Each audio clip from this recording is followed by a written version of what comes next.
오늘 장 초반 달러원 환율이 1,424원 선까지 급락을 했습니다. 물론 지금은 조금 다시 반등폭을 축소하면서 1,430선에 등락을 보이고 있고요. 이 가운데 오늘은 현물 매수에 외국인이 가담을 하고 있지만 선물 쪽에서는 5천억 넘게 매수세가 나타나고 있습니다. 이게 환율이 진정이 돼서 산다는 건지 아니면 어제처럼 샀다 팔았다 하면서 단기적인 수급으로 시장을 좀 교란시키는 건지는 모르겠습니다만 과연 우리가 집중해야 될 이 환율의 움직임은 향후 어떻게 될지 오늘 이 시간 박재영 스페셜로 준비했습니다. 한국투자증권의 박재영 차장 함께합니다. 차장님 어서 오세요. 안녕하십니까. 네.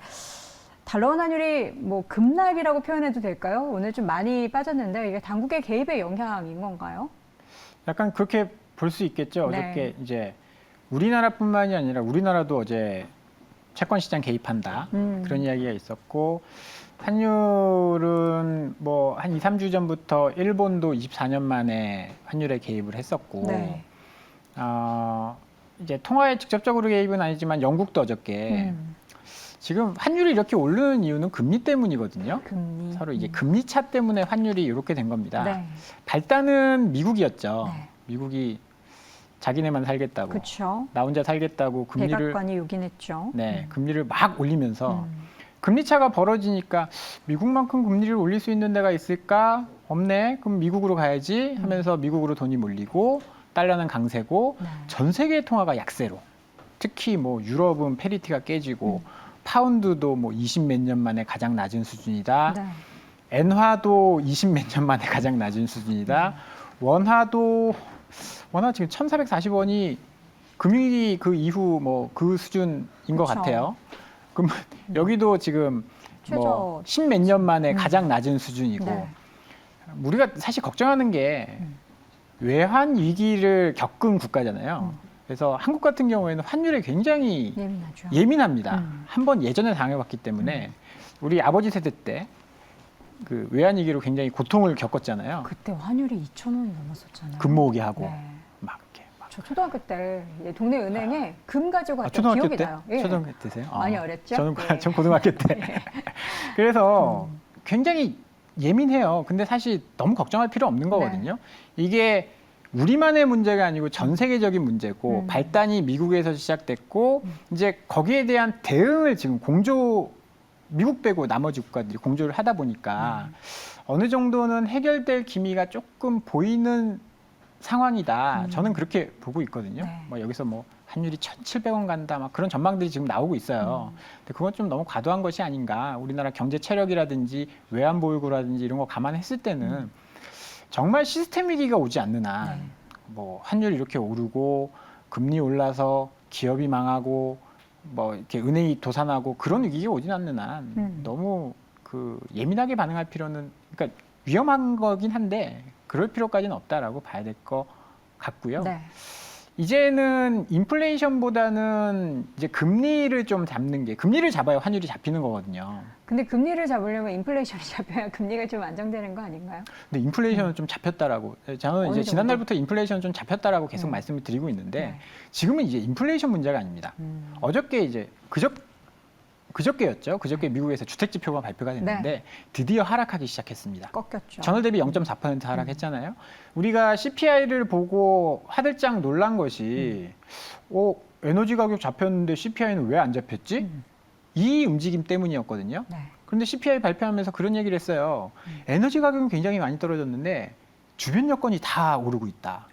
임금이 오르고 있고 주택 가격이 오르고 있고 네. 주택 가격이 전월 대비해서 0.7%포인트 영향을 줬거든요. 근데 주택 가격은 사실 꽤 오래 간다는 거 우리가 다 알고 있기 그쵸. 때문에 내년까지도 이 고금리가 높은 인플레이션이 유지될 거야라고 생각을 많이 하면서 충격을 받은 건데 다행스럽게도 집값이 빠지고 있고 네. 렌트비가 하락을 하고 있습니다. 이거는 사실 연준이 봤을 때도 반기는 지표일 거고 이번 주에 PC 가격 지표 나올 텐데 그렇죠. 뭐 크게 오르지 않는 한 여기서 인플레이션 때문에 큰일 났다라고, 지금 뭐 국제유가도 어제 좀 올라서 80불대 초반이지만 우리가 120불대였잖아요. 그렇죠. 연초에 80불대 초반이었습니다. 그러면 계속 엽기적 효과가 나타날 거고 에너지 가격에서는 물론 또 그 위로 올라간다면 이야기는 달라지겠지만 지금 추이로 봤을 때는 인플레이션은 어느 정도 잡혔고 그러면 그 다음 타수는 저는 금리라고 생각을 합니다. 금리를 잡아야 인플레이션을 환율을 잡는데 이 금리라는 것은 인플레이션에 얼마나 연준이 좀 예민하게 생각하는지 네. 아니면 조금 더 풀어주는지 그 부분에 달려 있다라고 보거든요. 그리고 우리도 다음 달에 금통위가 있어요. 그렇죠. 이번 주, 지난주부터 한국은행 총재의 스탠스가 조금씩 바뀌었습니다. 어떻게요? 50bp로. 50bp는 근데 지난달부터 우리 많은 국민들은 예상하고 있었던 거 아닌가요? 아, 그 정도는 해야 된다. 그런데 25bp 그냥 꾸준히 올린다라는 스탠스였어요. 네. 기존 금통위에서는. 그런데 지난주부터 환율이 너무 올라가고 그렇죠. 각국에서 금리를 올리겠다라고 하고 있는 상황이고 채권 금리가 정말 무서운 속도로 올라갔거든요. 네. 지금 차트를 보고 계시겠지만 지난 한 주 동안 전 세계에서 10년물 기준입니다. 국채 10년물 기준으로 네. 가장 많이 오른 국가는 당연히 영국이겠죠. 그 다음으로 많이 오른 국가가 우리나라네요. 대한민국입니다. 그 다음은 이탈리아고 그 다음은 미국이에요. 아니 우리가 지금 유럽보다 뭔가 안 좋고 이럴 게 없는데 우리나라가 이렇게 많이 올랐어요? 그러니까 저걸 한번 생각을 해봐야 돼요. 영국 같은 경우에는 저렇게 오를 만한 이유가 있었습니다. 그렇죠. 왜냐하면 재정정책을 사용한다라고 했거든요. 재정정책은 뭘 갖고 사용하겠습니까? 국채를 발행하겠죠. 국채를 발행하니까 당연히 국채가 많아지면 국채의 가격은 떨어질 거고 네. 그러면 금리는 올라가는 게 정상적인 거고 그런데 시장에서 바라봤을 때는 너희 재정 건전성 괜찮아? 안 될 것 같은데? 그러면서 못 믿으니까 금리는 계속 올라가고 그러면 채권 발행은 더 늘려야 되고 네. 그래서 금리가 급등한 거고 3위권에 있는 이탈리아는 극우 정당이 집권을 했잖아요. 네. 거기에 대한 뭐 문제점 그런 것들이 있어서 올라간 거고 그 다음에 미국은 75bp 올렸잖아요. 그렇죠. 기준금리를 많이 올리니까 올라간 거라고 볼 수 있는데 한국은 뭐지? 왜 그런 거예요? 일단은 그럴 이유가 없는데 저는 올라갔다라고 생각을 해요. 수급적인 측면이라고 봅니다. 왜냐하면 대한민국이 굉장히 탄탄한 국가예요. 그쵸. 경제적으로도 그렇고 네. 금융적으로도 그렇고. 뭐 이런 말 굉장히 기분 나쁘긴 하지만 아시아의 ATM기라고들 많이 이야기하거든요. 글로벌 어제도 그 시장에서. 별칭 많이 나왔죠. 네. 왜냐하면 글로벌 자금이 이제 현금이 필요해요. 주식을 팔든 채권을 팔든지 자금을 회수해야 되는데 필리핀이나 다른 나라에서 그만큼 주식을 팔면 채권을 팔면 네. 그 나라 경제는 무너져 버리거든요. 그런데 대한민국은 버티니까. 굉장히 탄탄하니까 삼성전자 몇십 조 이렇게 팔아도 사실 주가가 많이 빠지긴 했지만 그래도 견주하거든요. 그렇죠. 근데 다른 나라는 버티지 못하니까 한국에서 유동성을 좀 많이 회수한 거죠. 그런 부분이 영향이 있었다라는 거고 영국이나 이탈리아가 올라가는 거는 미국이 올라가는 거는 인플레이션이 그만큼 훨씬 심해요. 영국은 인플레이션이 8월 달에 9.9%, 7월 달에 10.1%였습니다. CPI가. 근데 우리나라 5.7%였거든요. 그런데 금리가 이렇게 올라갈 이유는 없다. 펀더멘탈적으로 없었다라는 거죠. 환율도 이렇게 올라가는 것도 사실 영국은 50억 파운드 지금 산다, 국채. 막 뭐 국채 산다, 뭐 그런 이야기 했잖아요. 어제도 우리 5조, 그 한국은행에서 3조, 그다음에 기재부에서 3조, 그 11조. 네. 2조 이렇게 해서 5조 이렇게 유동성 흡수한다라고 채권 매입한다라고 발표를 하면서 좀 안정화됐었거든요. 네. 근데 영국은 그럴 만한 펀더멘털이 안 되는 나라예요. 외환보유고 보면 우리나라가 영국보다 4배나 많습니다. 4천억 달러고요. 영국은 1,000억 달러뿐이 없어요. 근데 영국이랑 자꾸 비교를 하는데 우리가 전체적으로 이렇게 봤을 때는 그렇게 높은 GDP 대비해서 그렇게 높은 수준의 는 아닌 것 같다라는 생각이 외환보유고요? 네. 지금 외환보유고는 뭘 보셔야 되냐면 전체적인 단기 외채에 비해서 외환보유고가 얼마 있느냐가 굉장히 중요하거든요. 우리 갚아야 될, 그러니까 달러를 내가 다음 달에 갚아야 되는데 지금 돈이 얼마 있어? 네. 이게 가장 중요한 거거든요. 지금 우리가 걱정하는 2008년도 금융위기 때 단기 외채에 대비해서 우리 외환보유고가 70% 수준이었어요. 좀 높은 수준이었죠. 네. 근데 지금은 40% 수준뿐이 안 됩니다. 우리 외환보유고 4천억 달러 있는데 단기에 갚아야 될 돈이 2천억 달러 미만이라는 거죠. 걱정할 수준은 아니다라는 네. 거예요. 단기적인 수급 때문에 이쪽도 금리 올리고 저쪽도 금리 올리고 그러다 보니까 약간 수급적인 측면이 있고 네. 그러면 뭐가 필요하냐 지금은 정부의 개입이 필요하다라는 거죠. 하겠다라고는 하는데 어떻게 적극적으로 뜨뜻미지근하잖아요. 미국 같은 경우에는 파월이 나와서 우린 무조건 잡을 거야. 금리 무조건 올릴 거야. 75bp 다음에도 올릴 거고 4.4%까지 계속 올릴 거야. 인플레이션 잡힐 때까지. 영국은 무슨 얘기합니까? 우리 10월 14일까지 채권 계속 살 거야. 50억 파운드지만 필요하다라고 하면 계속 매수할 거야. 그런 상황이거든요. 일본 같은 경우에는 왜 문제가 안 생길까요? 일본은 YCC 한다고, YCC 한다고 우리는 계속 살 거야. 니네 마음대로 해봐. 그러면 이 수급적인 것들은 약간 투기 자본도 있을 거고 뭐 올라갈 것 같으니까 그런 자금들이 아예 꼼짝을 못하게 뭔가 정책적으로 움직여줘야 되는데 그런 것들이 없기 때문에 단기적으로 급등한 거다라고 봐야 될 것 같고요. 펀더멘털의 문제는 아니다라고 봐야 될 것 같아요. 그럼 이번에 기준금리가 50pp 정도 올리면 조금 약간 숨통이 살짝이라도 아주 조금이라도 트일까요? 아니면 뭔가 더 적극적인 정책으로 세게 시장을 안정시킬 만한 뭔가를 해야 될까요? 이제 50pp도 중요하고 뭐 그런 것들이 정말 강하게 야 너희들 꼼짝 마 이런 정책이 뭔가가 나와줘야 된다라고 네. 뭐 그건 이제 한국은행이나 정부에서 해야 될 역할인 거고요. 네. 그렇게 된다라고 한다면 사실 지금 펀더멘털이나 실적으로 봤을 때는 우리가 그렇게 좀 밀리고 있는 그런 상황은 아니다. 그런데 다만 그러면 50bp 아니고 100bp 올리지 왜 그래? 이런 생각을 하실 수도 있어요.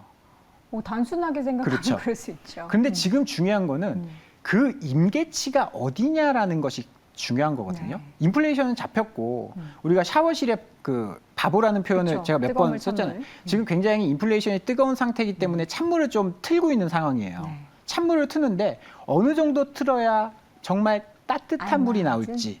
근데 너무 많이 돌려버리면 차가운 물이 돼버리잖아요. 그러면 경기가 식어버리는 거거든요. 그렇죠. 그러니까 그 수준을 얼마나 잘 맞출 수 있는 임계점까지 올릴 수 있느냐가 저는 핵심이라고 보거든요. 네. 지금 미국 같은 경우에는 내년까지 4.75잖아요. 네. 그러니까 임계치를 5%라고 보고 있는 것 같아요. 우리나라의 지금 내년까지의 목표치는 지금 좀 올라와서 3.75 정도로 보고 있는 것 같아요. 미국은 5%, 우리는 4% 정도. 그러면 그게 임계치가 맞는지 인플레이션 상황과 잘 비교를 해봐야 되겠죠. 그래서 지금은 인플레이션보다는 혹시나 임계점보다 그 위로 금리를 올려서 뭔가 시스템 리스크라든지 네. 뭐 어저께 뭐 화장품 기업 같은 경우는 자본이 줄어가지고 하한가 가고 자본잠 뭐 이런 이야기들이 나왔잖아요. 네. 그런 기업들이 분명히 금리를 올리면서 나타날 거란 말이에요. 그러면 지금은 CPI나 인플레이션 지표를 볼 게 아니라 하이힐드 스프레드라든지 CDS 프리미엄 이런 것들을 봐야 되는 시기다. 지금은 안정적이거든요. 근데 이게 약간의 문제가 생기면 정말 우리가 걱정하는 침체가 오면 지금보다 주가는 더 떨어질 것이고 네. 근데 그런 것이 아니다라고 한다면 지금은 너무 싼 상황이죠. 지금 달러 기준으로 코스피가 오늘 몇이에요? 보고서 보니까 1,700포인트라고 하더라고요. 2016년 저점 수준. 그러니까 가격은 굉장히 싼 상황입니다. 말도 안 되네요. 외국인 입장에서 봤을 때는 환율도 1,440원이야? 엄청 싸네. 주가도 대비해보니까 1,700포인트야? 엄청 싸네. 근데 단기적으로 너무 많이 빼가고 있어요. 현금이 필요하니까 그런 건데 아까 ATM기라고 조금 비하적인 발언, 뭐 좀 기분 나쁜 이야기를 했지만 그 반대의 상황도 연출될 수 있다는 거죠. 들어올 수 있다. 들어올 때는 와 이것만큼 유동성이 풍부한 시장에서 몇몇 기업들 보면 엄청 싸네. 환율이 1,400원이면 실적도 좋을 텐데. 그래서 저는 뭐 지금부터 더 큰 위기가 발생하지 않는다라고 본다면 반전의 시그널도 조금 나올 수 있다라고 보고요. 긍정적으로 네. 보시네요. 시간이 조금 있으면 네. 지금 개인 투자자들 많이 보고 계신데 네. 개인 투자자들이 약간은 이제 항복을 선언하는 그런 반대 매매도 많이 나오고 있고요. 그렇죠. 이 차트를 하나 좀 보여주시면요. 미수금 그 옆에 차트입니다. 미수금 대비 반대 매매 비중이라는 걸 네. 보면 저게 엄청 솟구쳤잖아요. 그 옆에 살짝 올라온 봉우리는 6월 달이었습니다. 그때는 비교도 안 되네요. 이게 무슨 뜻이냐면 내가 주가가 떨어져서 신용이나 이게 미수금이 발생하면 네. 둘 중에 하나 선택을 해야 되겠죠. 그렇죠. 매도를 하거나 네. 돈을 입금을 넣거나. 하거나. 그런데 매도를 한 비중이 그때는 굉장히 낮다라는 거예요. 입금을 했다라는 거죠. 근데 지금은 팔았다. 팔아버린 거죠. 그냥 놔버린 거예요. 뭐 돈이 없었을 수도 있고 약간 시장에 약간 항복을 하는. 쪽으로 그렇게 되면 신용이나 미수가 털리면서 시장이 좀 더 가벼워질 수 있다라는 거죠. 그래서 저점의 신호로도 많이 좀 해석이 되고 있습니다. 저런 지표들은. 어떻게 더 출회될 가능성은 없는 거예요? 없다라고는 볼 수는 없죠. 근데 시가총액 대비해서 최근에 많이 올라오긴 했지만 지금 많이 줄어들고 있는 그런 단계예요. 그래서 저게 정말 막 신용 때문에 시장이 무너진다?